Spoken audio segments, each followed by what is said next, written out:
Hey there, welcome to the Joyful Rebels podcast. We've got Claire and Donna here, and we've got a special treat for you, listener. We are honored and excited to welcome our very first guest to the Joyful Rebels podcast. We've got Woo! Leah, we've got Leah Porche here with us today, and she really embodies the Joyful Rebels spirit and vibe. She's a great friend of mine, and we've been looking forward to having this conversation for a long time. Truth be told, we have questioned, are we ready? In terms of mom and I, are we ready to, kind of scared to do an interview, but we are doing the thing. So a reminder, rebels out there, if there's something that you want to do and you're kind of feeling nervous about it, just do the thing. So Leah is a registered dietitian with over 10 years of experience. She's worked in private practice and hospital settings. And for the past 3 years, she's focused on early intervention. She's a certified intuitive eating counselor, and she works from a weight neutral and anti diet perspective. Leah also loves to be in the kitchen, cooking, baking, maybe just enjoying a cold brew. And she's got a blog with cooking tips and recipes called onthefoodside.com, which we will share in the show notes. Leah's a yoga instructor. That's actually how we met. She mentored me in my 200-hour yoga teacher training, and a beautiful friendship has blossomed from there. So, Leah, welcome to the Joyful Rebels podcast. Hi, I'm so excited to be here. We are so excited to have you. So, let's just jump right into it. You said in your bio that your main focus these days is early intervention. So, for those listening who don't know what that is, what does early intervention mean and what inspired you to go on that path? Yeah, so I didn't even know what early intervention was until it like came into my life. It's basically a program, usually a state-run program that helps families with kids with developmental delays and disabilities. And I found out about it because I had a daughter who was born with Down syndrome. And when we found out about our early intervention program, it was like I all of a sudden had a huge support system coming into my home to help me help my daughter thrive. And I mean, they were so important to her being able to meet some of what we call inch stones instead of milestones, just because everything was a little bit harder for her and we had some challenges. And in that time, they started when she was about 3.5, 4 months old. So they were there early with us. And she had a feeding tube. And one of our goals was to get her from the feeding tube to oral feeds. And as a dietitian, I have some experience in that, not, to the level that she needed with the medical complexities, but I was ready to learn. Like I dug in, let me help figure this out. And so I worked with her speech therapist, her OT, and we made a plan to wean her from her feeding tube. And we were able to do it fairly quickly. I think on the one hand, because they had those weekly sessions where they were coming and supporting me. And I also worked with a lactation consultant and we went and got other supports. But I had my background as a dietitian to lean on. So I knew like there was a point where we weaned and she wasn't ready and I saw signs of dehydration. So we backed off and we came off of it. And, so it was easier for me than it is probably for other families because I had the background to know this is safe to move forward versus not. And so after moving through that process, her speech therapist was like, man, I wish we had a dietitian on every case. And I was like, well, there's dietitians who work in early intervention. She's like, yes, we used to have one, but there's been no one for years. And I was like, oh, okay, let me see what I can do. And, I kept doing what I was doing full time, but I added a few clients in that were in the area that had a need. And slowly, with the pandemic and everything, things moved to virtual. And it was just a really natural flow for me to pull into that world. And I started helping families who were going through similar things like what we went through with my daughter. And then, a whole spectrum of things, see kids with different genetic disorders, tube feedings on ventilators, kids with just basic picky eating and sensory autism, things like that, where they just need a little bit of extra support. But it's been really great because I have that, personal, I've been where they've been. I can help you from a personal standpoint and professional standpoint. And it's very, very rewarding work. I love it.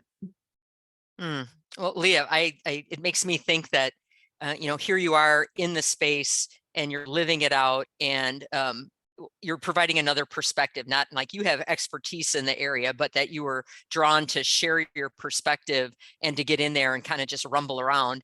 I love that when people share their gifts when they're not quite sure if that was the gift they were supposed to share, if there's another one or whatever. It sounds like you're in it, you assessed what was happening, you were in the here and now, and you're like, we're just going to go for it because there's a Mhm. need.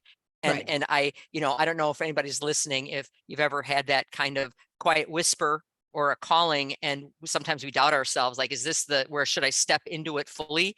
And what I love about even that little bit of your story is that you're like, we're going to do it for, Ivy, we're going to do it for my daughter, and we're going to spread that out because you've got really great skills to share and an empathetic heart to match. Mm. So, I think the world needs more of you, Leah. And just so the listeners know, I've been hearing about Leah forever, and I'm really excited to finally have her on here, that she's been a great influence, very knowledgeable, and just a great person. And we always want to advance the conversations of people that are being good people, doing good work, and living a life of service to some degree and having fun doing it. So that sounded like one end of the spectrum to me, if I got that right. You tell me, like, if it's early intervention, sounds like you're like, that seems more clinical based. It's got a lot of facets to it that as a professional, you could step into that. Mhm. On the other end of the spectrum, and I might not have this right, so you'll help me understand it better. More intuitive eating. I'm hearing more about that. Like, that's that, those people that just like eat when they're hungry. That's one way, that one concept that I've grasped onto. That seems like that's at a different end of the nutrition spectrum. Like, what is that? I mean, do I even have the proper context of that? And can anybody do it? Like, what does that look like? Yeah, I mean, so intuitive eating is something that kind of has become a buzzword. And I think that there are a couple of versions of like what people think it is. And really, when it comes down to it, like what you said, people who are intuitive eaters listen to their hunger and fullness cues. They eat when they're hungry, they stop when they're full. They have a pretty neutral relationship with food. But if you look at it from the context of the dietitians who actually took intuitive eating and created like the framework of it, where they actually have the trademark on it and all of that, it is a very specific set of, this is what intuitive eating is, this is how you become an intuitive eater, this is what intuitive eating is not. Then it gets a little bit more specific and specialized. And I would say, people will say that intuitive eating is just like mindful eating, but it is very different in the sense that mindful eating is, bringing that awareness to when you're eating and kind of stays around food, where intuitive eating brings in your mind, your body, how you feel about food, your relationship with food, all of those other aspects. And it is interesting because you're right. It feels like two separate sides of the spectrum. And when I work with intuitive eating clients, it's usually adults, and it's very specific to what's going on with them. And then when I'm working with my kiddos, there's a different aspect of that. But at the end of the day, those parents are making decisions about how to feed their child based on their relationship with food. So when I have a parent who has a complicated relationship with food, it can get in the way of their ability to help their child develop into a competent eater. And so sometimes I am pulling that intuitive eating work into the coaching that I do with parents, because with some of my kids, they are very picky eaters. They have these very selective eating patterns that limit them to maybe 5-10 foods. And where that might seem like, oh, that's not healthy, that's not good for them, that's where they are, and they can't move past that because of something within their physiology, biology, trauma history, whatever it is. And so I have to help the parents understand that, like, this is where they are, and we're going to meet that child where they are, and let them know that, like, what they are eating is nutritionally stable, for the most part. Like, I don't have many kiddos who are oral eaters who aren't finding some combination. Now, some kids do need 2 feedings. Sometimes that is the intervention that needs to happen. But a lot of times, most of those kiddos are in a short-term season of just not eating what they, need in this moment. But if we support them through that and keep pushing on the comfort zone a little bit, eventually they'll expand out. And so I kind of utilize the intuitive eating philosophies in my coaching with parents with kids who have picky eating. I think that's super interesting how you brought up how the relationship that the parents have with food might be influencing the feeding that's happening with the kids, because it really does make you, even if it's something you don't pay attention to, maybe that is something to pay attention to, that influence that we have consciously or unconsciously. So that's really interesting that you point out that that can be a thing. And speaking of cooking and eating, I know that you're passionate about cooking and baking. I have a batch of your pasta salad in my fridge right now, which I went to town on last night. It is delicious. And you've got that website, you've got the blog with cooking tips and recipes on thefoodside.com. So my question is, what kind of recipes do you like to share? Like, what makes it up on the blog? And does that differ from, or is it the same as what are your favorite things that you like to make at home? Yeah, I mean, typically I will pull foods that I am cooking on a regular basis. So there's somewhere in my routine, my cycle of foods that I cook on a regular basis. A lot of the foods that I choose to share too will be things that I think are easier to make, things that could be made in a weeknight meal where, maybe you only have 45 minutes or an hour, and things that are, highly palatable. I think that's something that I tend to gravitate towards to post because even if you're not talking about a child who would be classified as picky, most kids have, a somewhat limited range, and I try to make it to where if you're going to cook this one dish of food, mom's going to eat it, dad's going to eat it, the kids are going to eat it, the toddler and maybe the baby who's just starting to eat could have some portion of that. And that's kind of usually where I pull from. I'll also say, we're in South Louisiana, and so I do cook a lot of Cajun-esque foods. My husband's family is from down the bayou, my mom's from down here, and so I'll pull from what I've learned from them to kind of make it, those jambalayas, pastalayas, gumbo. And I try to post those things too, because when you go online, sometimes you'll find a recipe for some of those southern foods that's not quite accurate. Okay, that's me. I'm guilty. I told Leah, like, my husband really wants me to make a jambalaya, and she's like, well, like, what's in it? What are you gonna do? And I start mentioning, and she goes, wait a second. She's like, where'd you get that? I'm like, I don't know, easyjambalaya.com or something.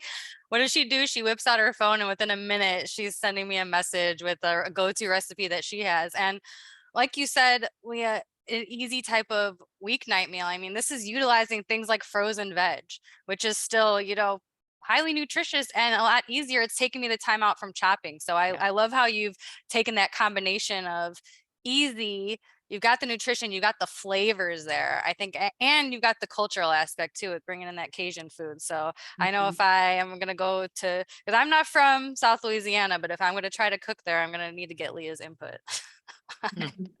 Cool. So I love all this, and I actually, you inspired me with a question that came to me just now. So we're going to go off the rails here if you don't mind.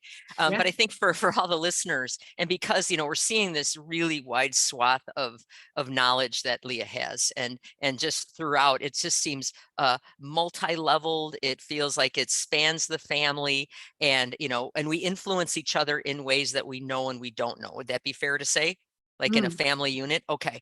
Sure. So if we're talking about the adults, because then I feel like there's a lot of power. I mean, that's one way to put it. We're the ones cooking the food for the most part, influencing everybody behind us. So we've got a lot of motivation or awareness of having us understand our relationship with food so that we can either stop generational curses, break those chains, send better messages backward, and for all of us to benefit. So I like cooking a meal that everybody can enjoy, like enough of the, well, cook that for you and that for you. That's, at some point that's, feels like a lot of work, and it may not be advancing the play.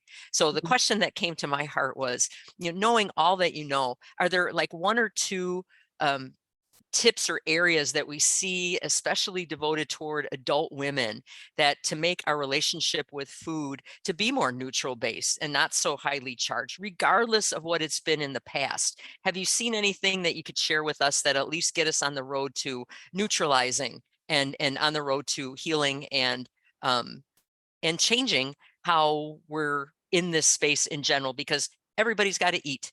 So it's not something you can just eliminate and get rid of. It's like there's peace to be made. Have you found some easier ways to do that make sense?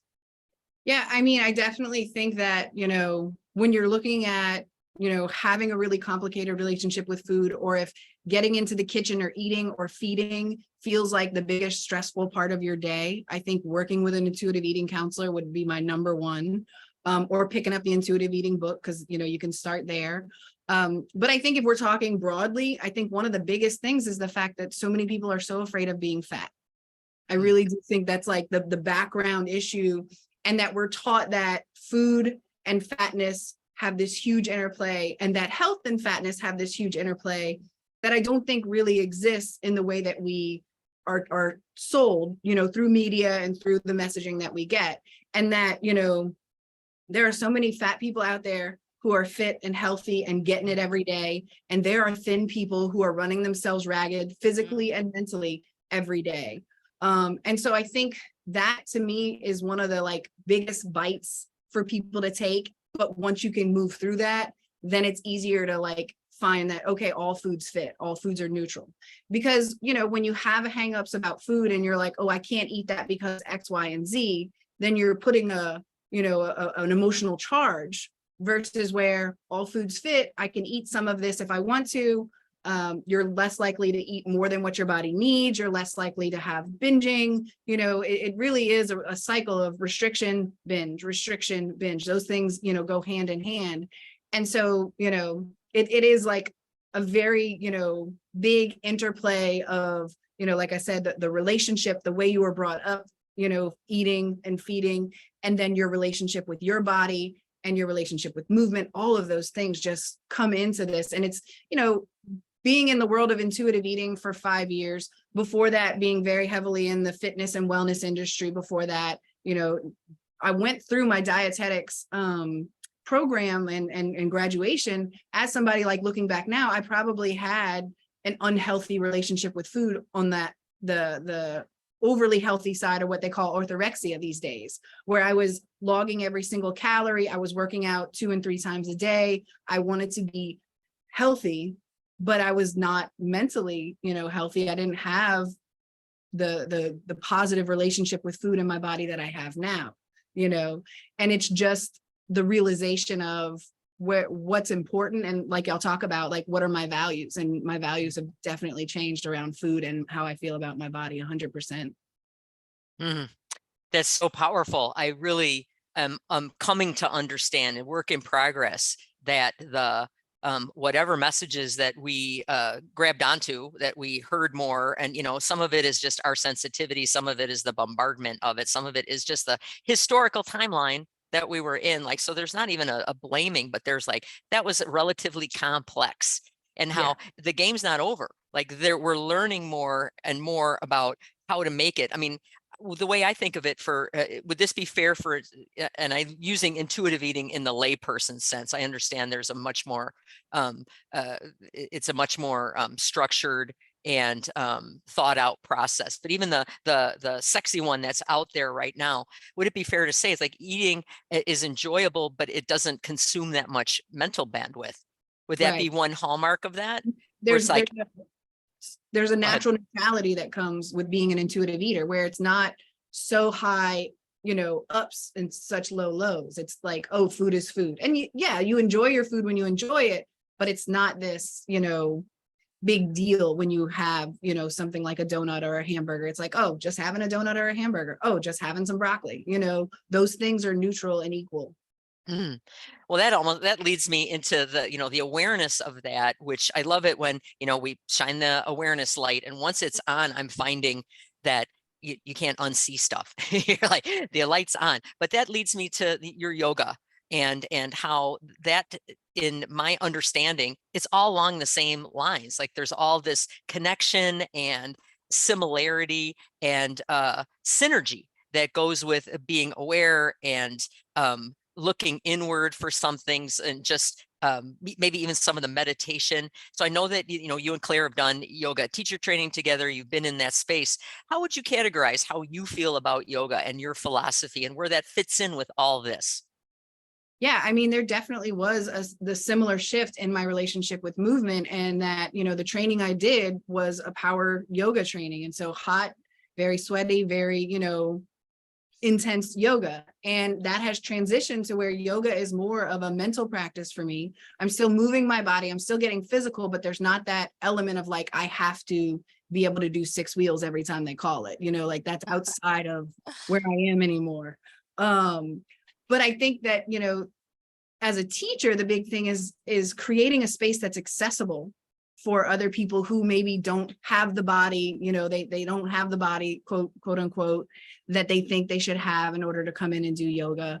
And for people who maybe, like I've learned through my daughter who have a disability, who maybe need it taught in a different way. And that there could be yoga that all people could do. If, basically, if you're breathing, there's yoga for you, and making it a more welcoming, easy to get into space, because there are so many beautiful things about yoga. And, don't get me wrong, I love the idea of like getting into a hot power yoga class and doing my best, not pushing past that point, but doing my best. But I really, really, really love restorative yoga and getting into that like deep in my body feeling. I love how it shifts too. And I wonder if anybody's listening, and, Claire, you too, how it kind of starts one place and then you go, play in another portion of yoga. And I love that I love what you said about it being more, it sounded like more inclusive, or just the doors open wider. And how I'm interpreting that is that, there's a misconception. I need to be flexible first, or I need to be able to like leave all my thoughts out of my head, which is impossible. And that it's just it's not about performance. And what I'm hearing also is, even the food thing, this is not performance. It's not like you're getting it right today. It's just, this is a long running script and dialogue and relationship. And when I feel like I'm in it for the long game, the fits and starts don't hold as much weight. They're not as much emotionally charged. Like, it's just ongoing. And I trust that there's going to be a longer runway to keep working it out and to keep finding nuances of it and to see what it works like in this season. So I heard that too, that like in the seasons that you're in, you can try things on and then go, that's not really working right now. Like that stressful part of power yoga, which can be like, what can I do today? Can I fit in all the poses that, just to see if I can still do them today? And it's like, I don't have to do that. Right. Nobody's handing me a medal today. As far as I know, I wonder if they'll put yoga in the Olympics at some point, just because Western culture does stuff like that, where it's like, how many binds can you do? Can you snap in half? Like, so I love your voice of reason, and that it's very, I can sense that like it's calm, but when you know your stuff and you have confidence, and I'm hearing that too, Leah, like you're just along for the journey. The perspective and the willingness to walk with people is just, we need so much of it. And I just appreciate getting to know you just a little bit more. I can't wait to get to know you more, but gosh, there's a lot of stuff there. Claire, did we miss anything? Because we could talk to Leah like all day. I mean, I agree. I do talk to Leah all day though, so Jealous. I'm the lucky one. No, I will say that shift though from the power yoga, my first slow flow classes that I took were from you, Leah, and it shifted how I practice as well. I was like, I like the way I feel after this. So I mean, just even being open and knowing that we can have these shifts, and a lot of the times they will come naturally or when we're not looking for it, but when they just fit in, and mom used that word synergistically, and when all these things just feel in alignment, it just, it feels good. And it's cool for me to walk this life with you, Leah, because I do learn so much from you. And just one more thing for me to add is I have 2 daughters, and I feel like I am bringing with me a past of a complicated relationship with food and body image. And so I reach out to Leah for questions about how to address some things my kids said or things that I should be aware of. So if this is something that hasn't been on your radar, it's again, awareness. It's one of those things. Maybe you just take a second and check in, how is my relationship with food? How is that maybe affecting those around me? Because it's really interesting. And once we know and are aware of something, that's when we can choose to do something about it if we want. Leah, anything else you want to add here in this whirlwind of an interview?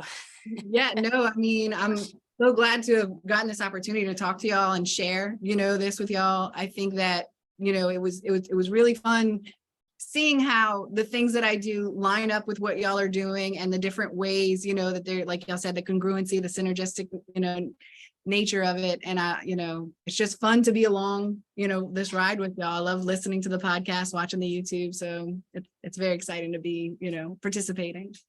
Well, we are super honored that you are our first guest, long time in the making. I am sure this won't be our only interview with you. For anyone who is interested, again, check out the show notes. We will share. Leah's got her blog where she shares cooking tips and recipes on thefoodside.com. And if you've got any questions or comments for Leah, reach out as well and we'll connect y'all. Yep. Until next time, Rebels.